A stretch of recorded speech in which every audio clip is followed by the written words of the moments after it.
Всех приветствую на своем канале о путешествиях. Сегодня хочу поговорить об аренде авто в Турции, поделиться своим опытом, дать некоторые советы. Возможно, кому-то эта информация пригодится. Ну что ж, поехали!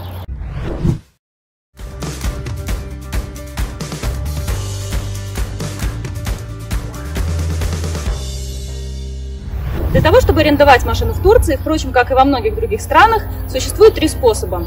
Первый способ – это, конечно же, забронировать онлайн через специальные сайты.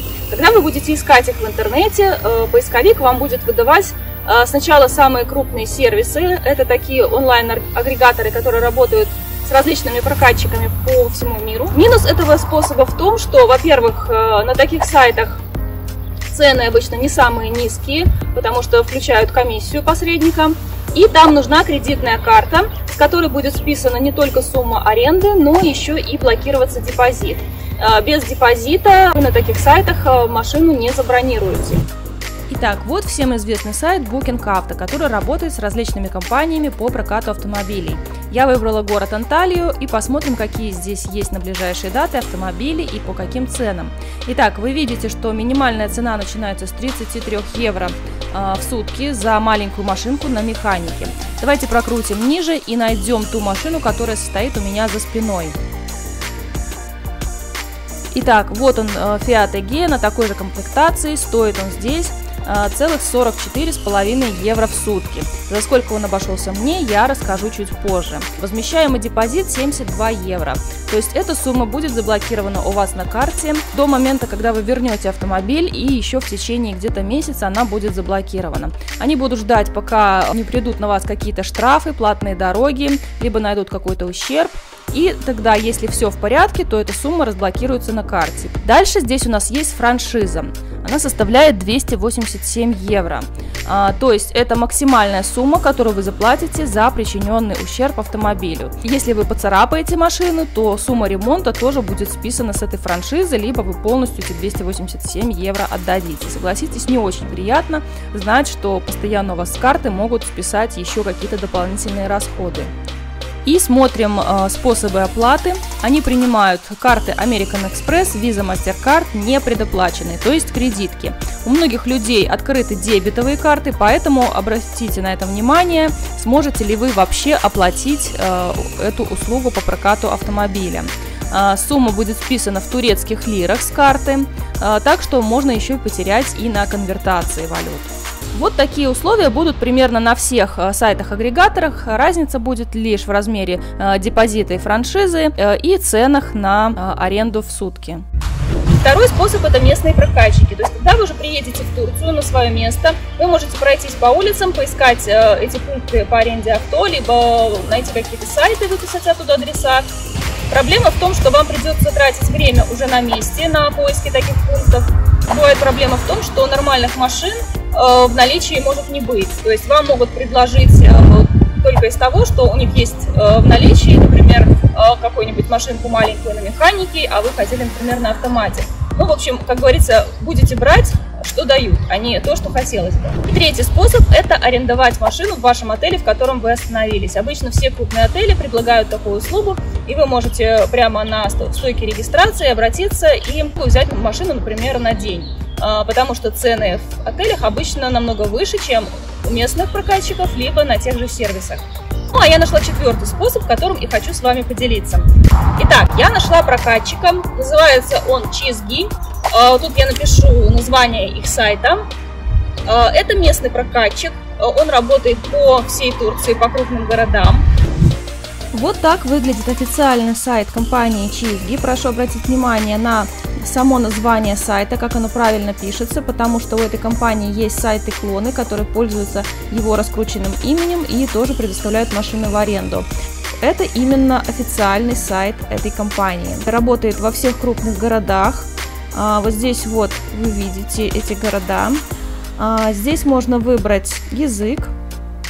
И дальше по поиску все просто. Вы выбираете город, где вы хотите арендовать, и дату, время. Вот здесь можно нажать сразу, например, в Анталии.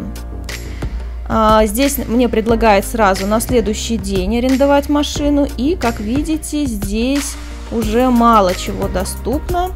все забронировано, поэтому побеспокойтесь заранее, бронируйте минимум за неделю, особенно сейчас в летний сезон.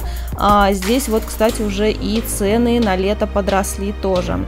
Если нажмем «Выбрать автомобиль», то здесь показываются дополнительные пакеты. Это детское кресло, дополнительный водитель, гарантия минимального ущерба и так далее. И вот эта наклеечка, она уже входит в обязательную стоимость 5 евро. Это наклейка за платные дороги. Дальше условия аренды. Здесь идет про страхование. Как видите, здесь нет никаких депозитов. Также здесь указано ограничение пробега 400 км в день, но когда я брала в аренду и спрашивала на месте, то мне сказали, что никаких ограничений нету.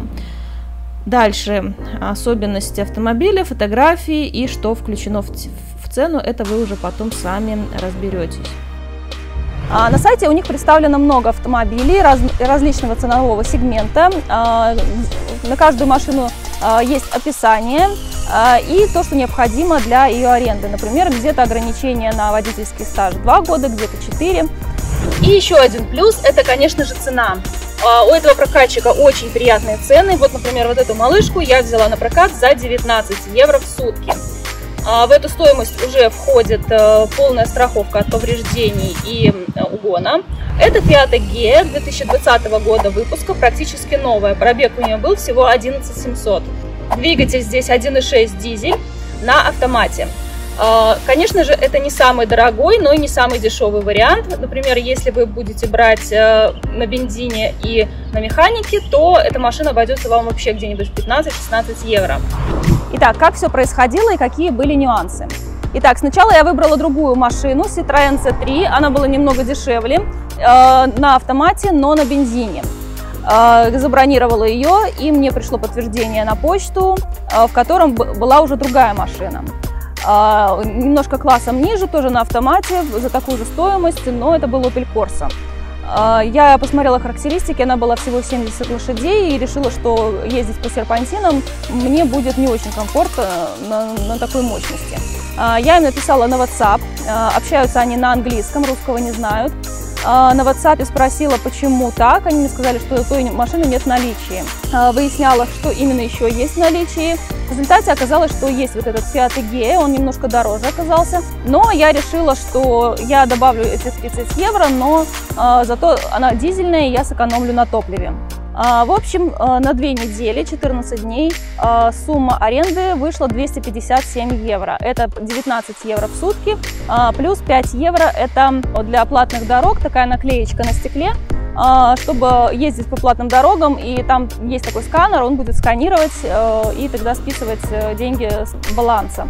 Я ездила из Сиде в Аланью, в Анталию, и пока нигде таких шлагбаумов не видела, где эта наклеечка пригодилась бы.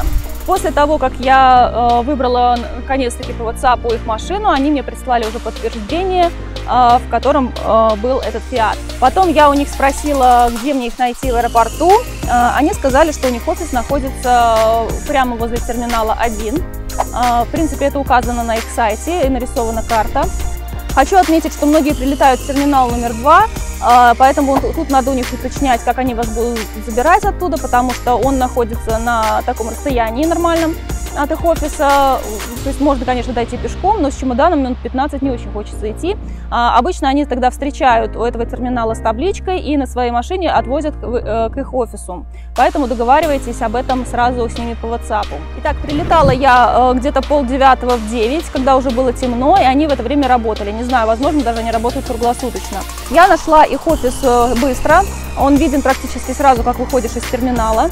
Оформили они меня быстро, буквально за 5 минут, пригнали автомобиль прямо ко входу.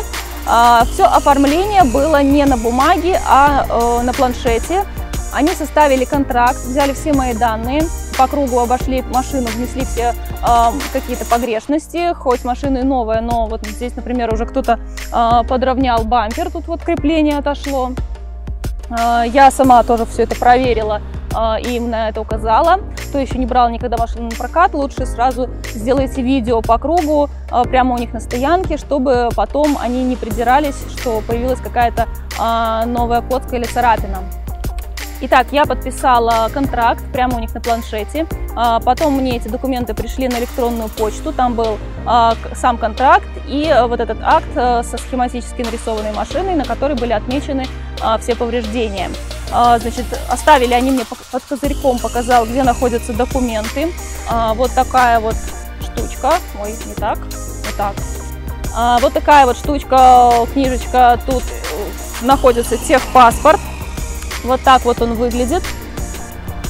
Саму страховку я искала, кстати, сразу не проверила, ее нету, но я так понимаю, она есть. То есть, я так понимаю, нужно тогда обращаться к ним при каких-то повреждениях, например, и на сайте у них это написано, что все их машины застрахованы.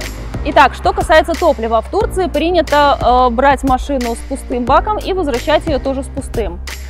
Здесь было немножко топлива, он мне это показал, сказал, что это подарок мне, видно, кто-то вернул, там было, наверное, литров 10, и сказал мне, что мне нужно вернуть машину с пустым баком. Ну и, в принципе, все, сказал, как выехать со стоянки, там был шлагбаум, и дал такую бумажечку с пин-кодом, которая мне понадобится, когда я буду возвращаться назад, чтобы проехать через этот шлагбаум. По оплате у меня было 257 евро. Оплата в евро, либо карточка еще можно. Сдачи у них не было, поэтому я им отдала всю свою мелочь, это где-то 227 евро. И 30 евро он мне сказал отдать по возвращении автомобиля, либо наличкой, либо карточкой. Итак, давайте теперь пройдемся немножко по техническим характеристикам и о том, как она едет. Значит, двигатель здесь 1.6, 120 лошадей. В принципе, этой мощности мне вполне хватает, чтобы ездить и по большим трассам куда-то в Анталию, например. Также я ездила в горы по серпантинам, по крутым дорогам. Там тоже все в порядке. Автомат работает хорошо, их хорошо переключает. Так, салон у нас тряпочный. По комплектации она пустовата. Здесь нет круиза, нет парктроников. Но, в принципе, главное, что есть кондиционер и магнитола. Берите с собой либо диски, либо слушайте постоянно турецкое радио. Дальше по подвеске. Она средней жесткости, достаточно комфортная, и не сказала бы я, что она сильно погремушка. Дальше машина по объему большая, багажник тоже прилично вмещает вещей. Дальше, значит, по топливу. У них на сайте указано, что у нее расход где-то 4,5 литра на сотню. Не знаю, конечно, насколько это правда, потому что я расход не замеряла, но если она действительно немного, по ощущениям примерно где-то 5-6 литров, при том, что здесь постоянно передвигаешься по таким скоростным дорогам, то есть это не то, что где-то в городе постоянно от светофора до светофора. К тому же здесь есть система, когда при остановке машина сама глушится, и потом, когда отпускаешь тормоз, она опять заводится. То есть постоянно вот эта вот экономия топлива идет. По возвращению авто я уже не буду снимать видео, я думаю, все пройдет без проблем, потому что они обычно в течение минуты буквально быстренько оббегают машину по кругу, и если нет ничего битого, то спокойно вас отпускают. В общем, в принципе, я довольна этой машиной, и своих денег она действительно стоит, потому что переплачивать гидам либо туроператорам за какие-то экскурсии, которые стоят 20, 30, 50 евро. Здесь вы можете всего лишь заплатить 19 евро с комфортом, передвигаться куда вам надо в любой день и ни от кого не зависеть. Итак, вкратце, в принципе, все. Не знаю, насколько полно я охватила все моменты, но если у вас есть какие-то вопросы, то задавайте их в комментариях. Ну и подписывайтесь на канал, ставьте лайки. Всем пока!